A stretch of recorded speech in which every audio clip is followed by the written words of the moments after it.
tutorial. It's going to be a continuation of the course PCR 114. It's a course on conflict resolution, and I'm optimistic that this class will be the second to the last class we'll be having, and we're going to be concluding with this course. Okay, with this being said, let's hop straight into it.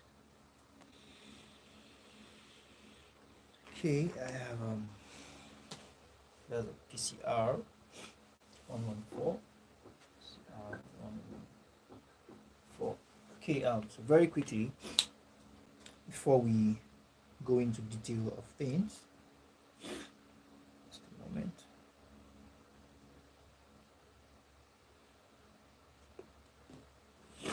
Right. Okay, so we have here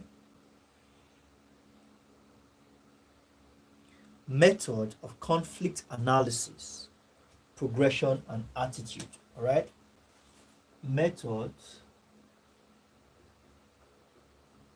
All right.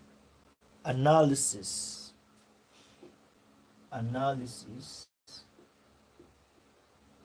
and progression. Method analysis. Okay, we have attitude,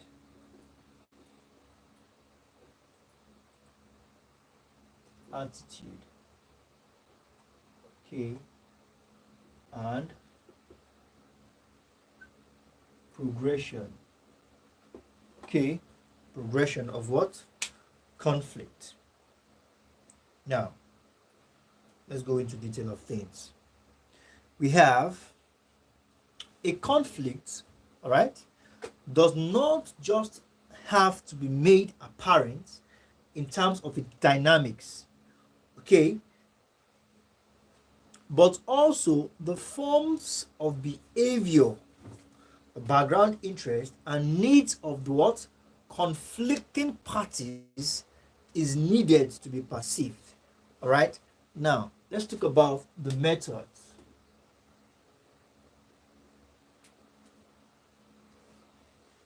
Methods of conflict analysis. We have just 4 of them. Okay. And the very first one is initial mapping.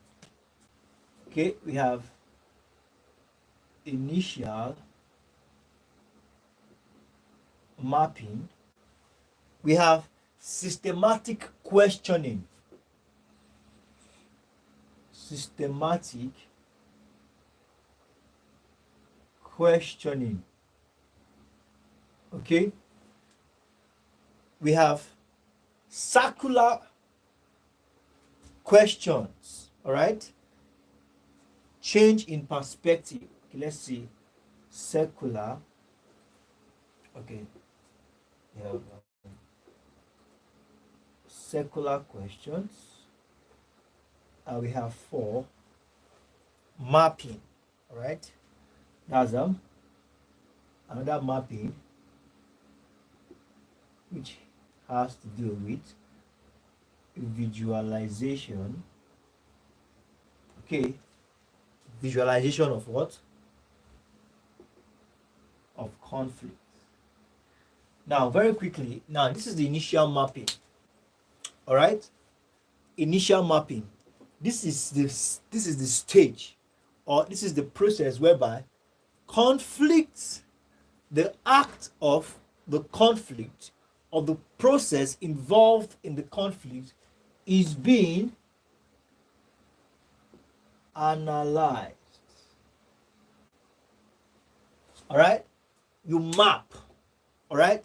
You identify. Okay, you map, you analyze, you identify, and you observe. Good. Now, the systematic questioning is where you begin to ask questions systematically, all right, from parties involved. Okay, you come back to asking circular questions. Okay, now it happens to be like this. If it happens to be a situation like this, then what can be done? Okay, ask circular questions, questions like that are similar and in line, synonymous. Okay, to the nature of the conflict, and you begin to what? You do another mapping. Now you now visualize. All right, you have a visual, like you do a forecasting, a visualization of what the conflict might tend to become if given some time, and if this time limit is extended or if it's exceeded, what it tends to also become. This is said methods. All right, these are all methods on what? Conflict analysis. All right, so all method of conflict analysis. Now we have that as that for method. Now let's go straight to, now speaking of this visualization, we have some subtopics under it. All right, some subcategories under it. Now we have method for what? Visualizing individual aspect of the conflict. Now let's see about the frozen picture. We have the frozen picture. We have energy field analysis. Okay, we have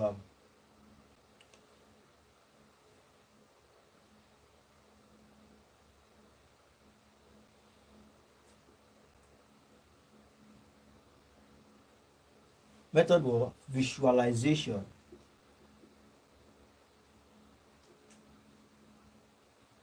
Okay, now we have first, we have frozen picture. Okay, we have the energy field analysis. Energy field analysis. Okay, we have number 3, we have recognizing and formulating one's own opinion. Now, formulation of opinions. Okay, we have that as that. Formulations of opinion. We also have,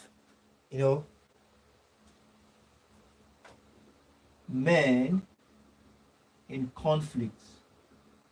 Okay, so you talk about the parties. All right, parties. Now we have that as that.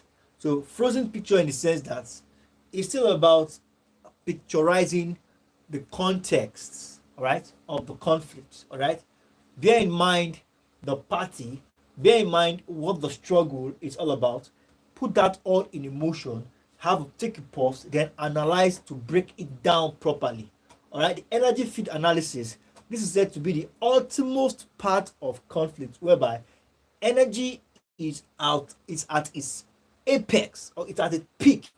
All right, now at this moment, what has gotten, or how has it gotten aggravated or escalated?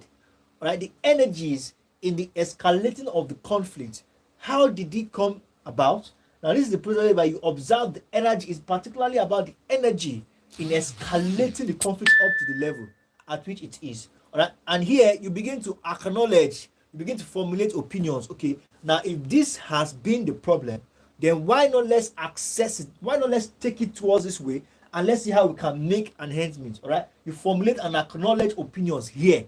Okay, and the last one, you talk about the parties involved. It's men in conflict, where you picture, now if it was me, if I was, you put yourself in the shoe of people, of the parties involved in conflict. Okay, here is where you do that, and that is basically what the method of visualization is all about. Now let's talk about the progression, conflict progression.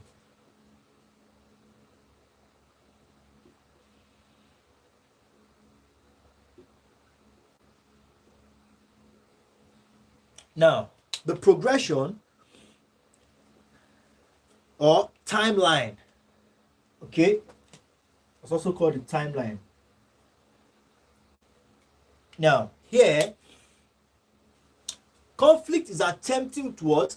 Identify the chronology of the conflicts, all right, from the first outbreak to violence to its resolution.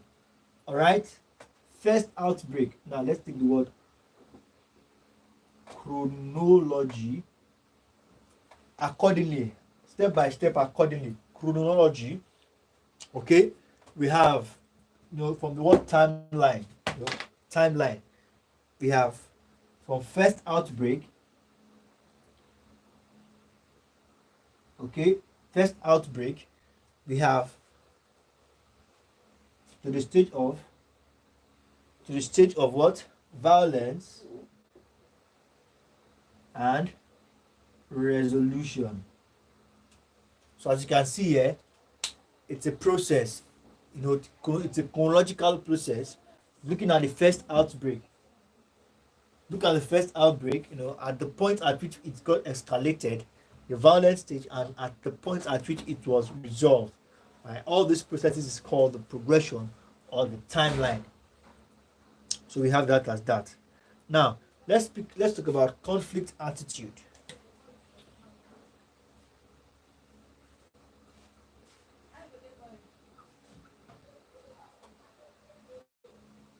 Now, according to Richard W. School, a professor of management, all right, he said attitudes are defined as a mental predisposition, all right.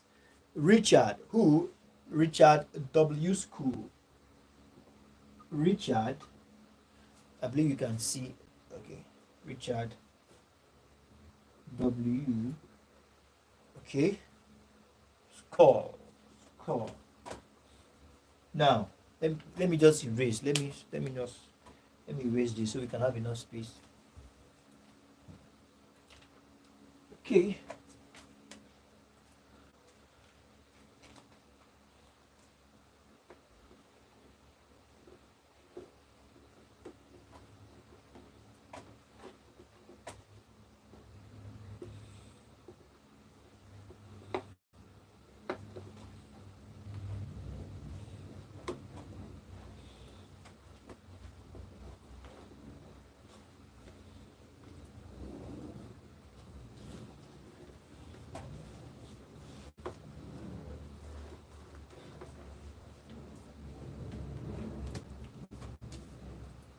Now we have conflict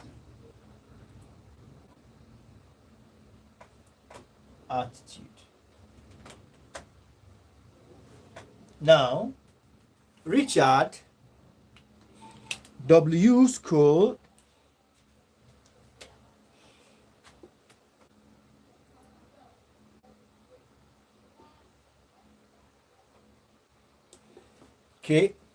a professor of management, at the University of Rhode, Rhode, all right, Rhode Island. Now, he said, attitude are defined as a mental disposition. Is defining attitude now. Mental what? Disposition. Okay? Mental what? Disposition to act that is expressed in evaluating a particular entity with some degree of either favor or dislike. Okay? Expression towards, all right, a particular entity, situation, or episode.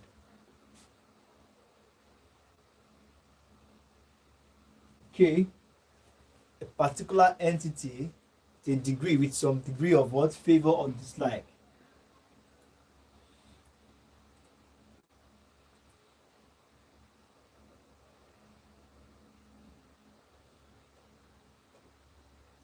Okay, and is that according to Richard. Now, so it's also said to be attitude is said to be what?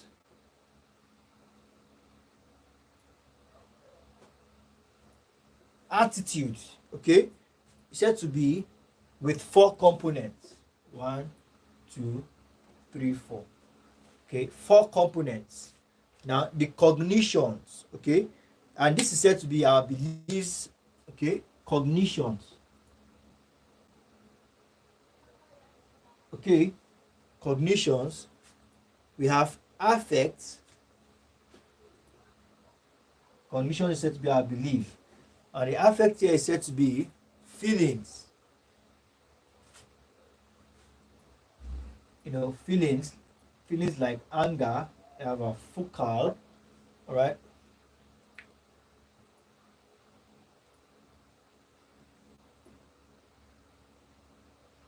Feelings, they are focal object.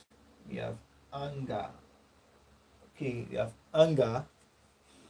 Just a moment, let me connect my charger.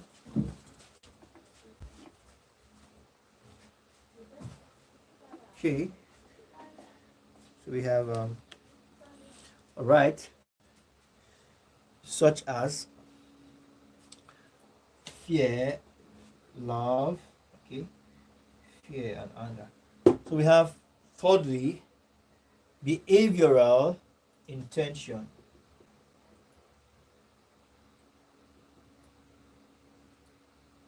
Okay, behavioral intention as with our goal, aspiration.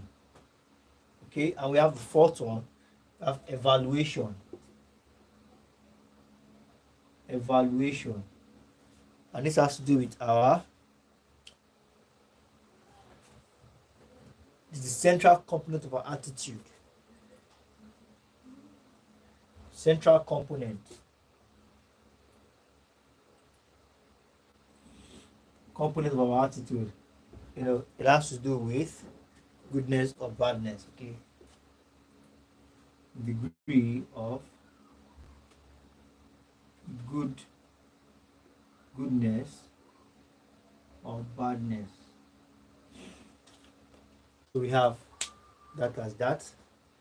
All right, now let's proceed. Now let's talk about anger management.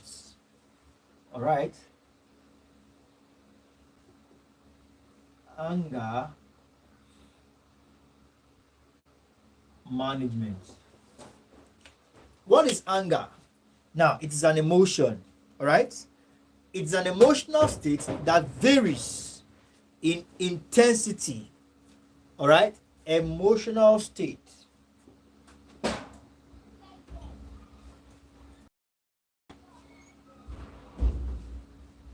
All right, it's an emotional state and it has different stages.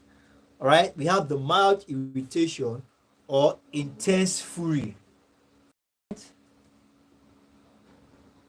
Mild, all right, mild irritation, and we have intense fury. All right, mild irritation and intense fury, and this is a definition given by who? Charles Spellberg. All right, according to Charles, all right, Charles gave that information. Now he's a psychologist who specializes in the study of anger. All right, now we have that as that. Now, speaking of expressing of anger, expressing anger. Now, the instinctive natural way to express anger is to respond aggressively. How do you express anger? Is when you respond aggressively.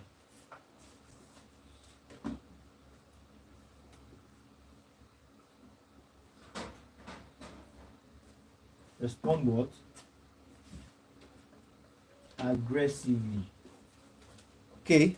Now, anger is a natural adaptive response to threats. All right? Natural adaptive response to threats.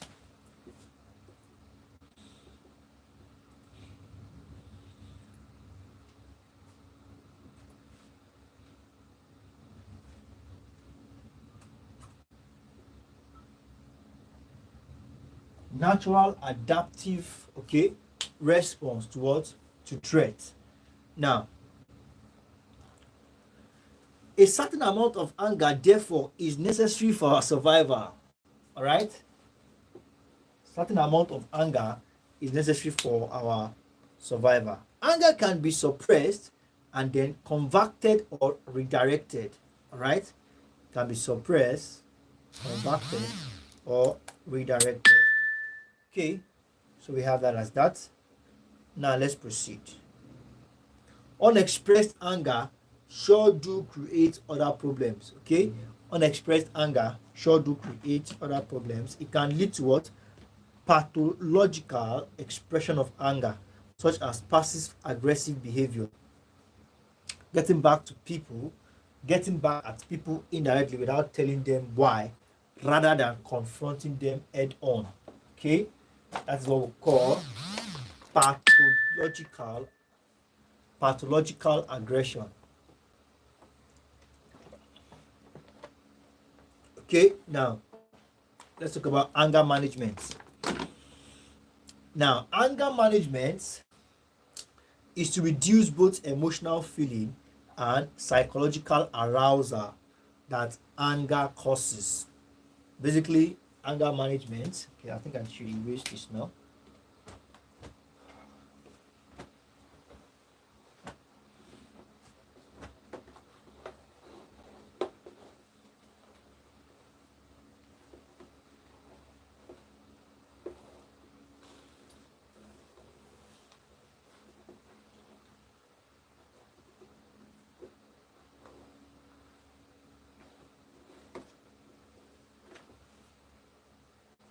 Now,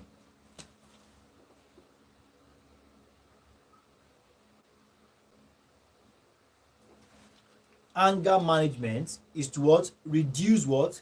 Both emotional feelings and psychological arousal.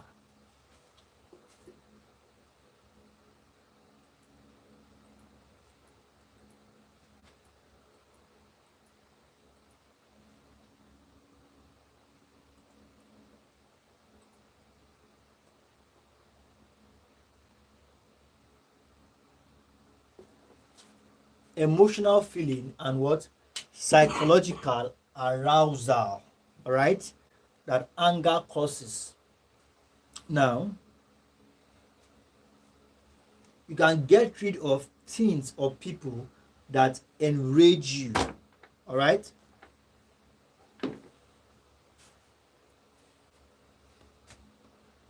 now let's treat some questions together very quickly. Why are some people angrier than others? Now, people who are easily angered generally have some psychologists call a low tolerance for frustration. All right, meaning simply that they feel that they should not have to be subjected to frustration, inconvenience, or annoyance. All right, and the reality is that every one of us is subjected to all these things. It all depends on how we manage them, and that determines, all right, how we manage situation that actually speaks for us. All right, that's why some persons get angrier than the other. They believe they have this psychologist core. All right, they have this mentality that they should not, all right, tolerate frustration. Okay, now what makes these people this way? Now, a number of things are responsible. Now, let's talk about strategies to keep anger at bay. Now, how do you keep anger at bay?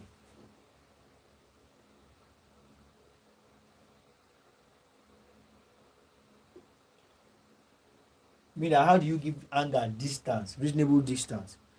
You what? Relax. Relaxation, right?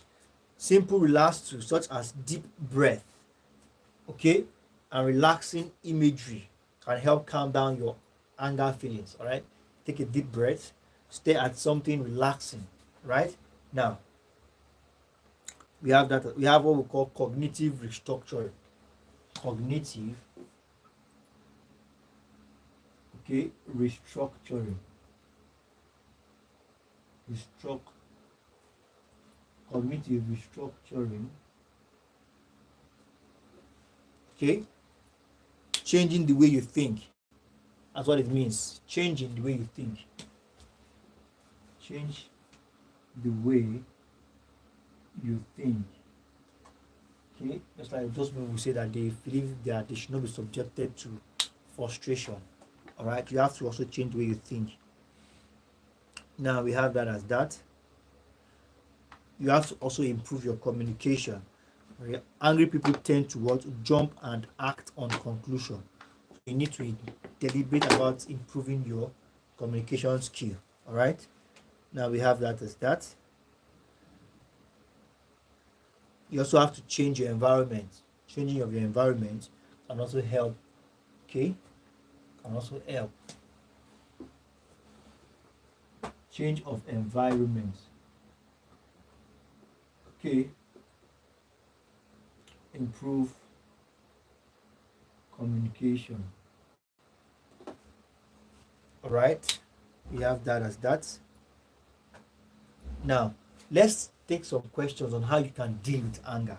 All right, now you need to ask yourself this question: what causes a person to experience anger? All right,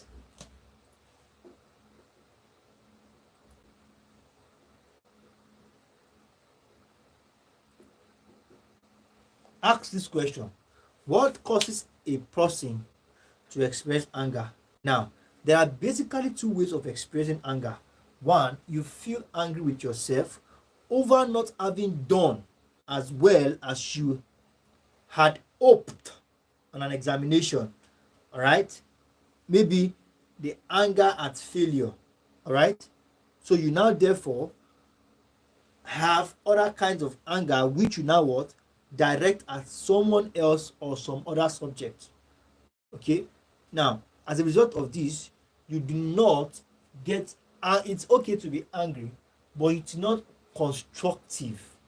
Okay, to now what transfer that aggression on another object or subject. Okay, so we have that as that. We also have this as what are some ways of dealing with anger. Now, most productive way is what think now is talking your anger feelings. Now, is what taking your anger feeling to the source. Now, in other words, directly to the person involved. All right, person, thing, or anything involved in getting you angered, you have to direct it at that person, subject or object. Okay. Now, if your anger if you are angry, feelings are directed at yourself. You are angry with yourself about something. Try to express those feelings to a friend. All right, express feelings to a friend.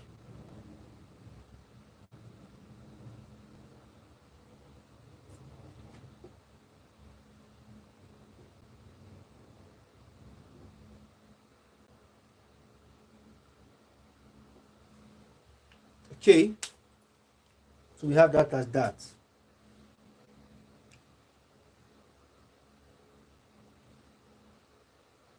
Now let's talk about technique of mind control. We erase this immediately.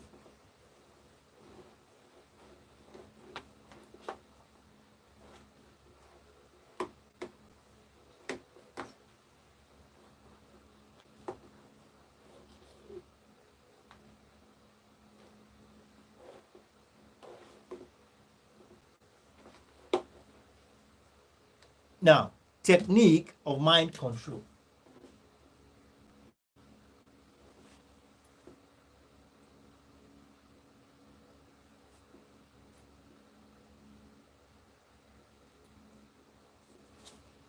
Now, mind control is said to be the successful control of thoughts. All right.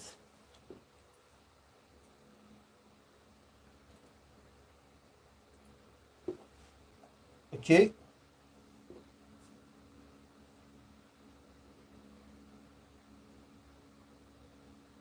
Successful control of what? Thoughts and action.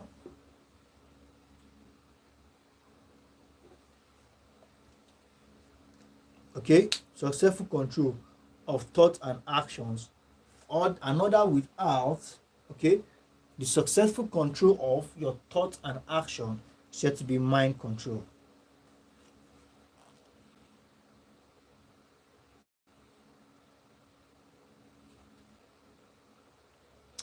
perhaps you should know that brainwashing is what is often used loosely to refer to being persuaded by propaganda. All right, brainwashing. Now we have concept and misconceptions of what we call mind control. Now there are many misconceptions about mind control. All right.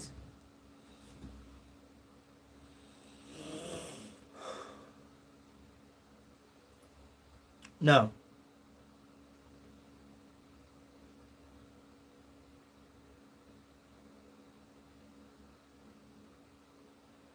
okay, now it is said that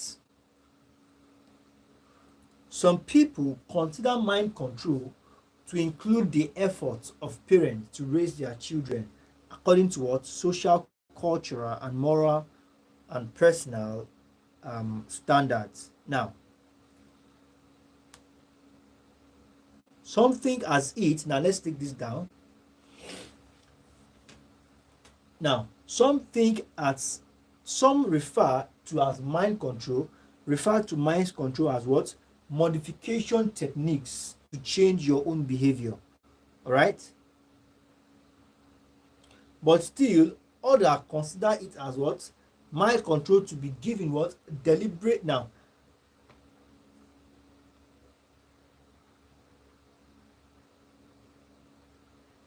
okay, now we have just a moment. I think I need to strike this out. Now,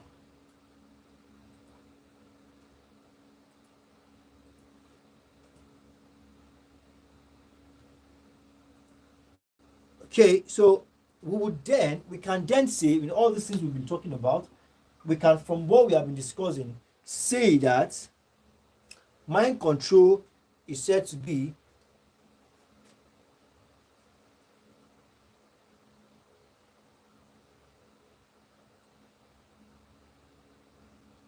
and finally, one of the myth, misconception about mind control again now is that it is referred to as what? All right, what we call hypnotizing.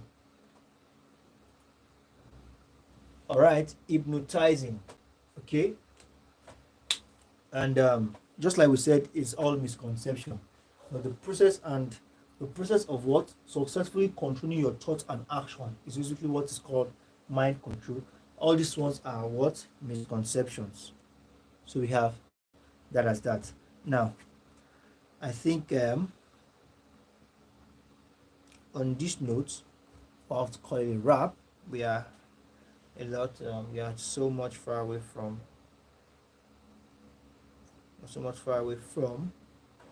what we have here. So thank you very much, everyone. I believe you've been able to gain a thing or two in today's class. Let's do well to submit our notes, and let's do well to as well bring our notes up to date, submit our assignment, and look forward to seeing you subsequent tutorials. Bye bye.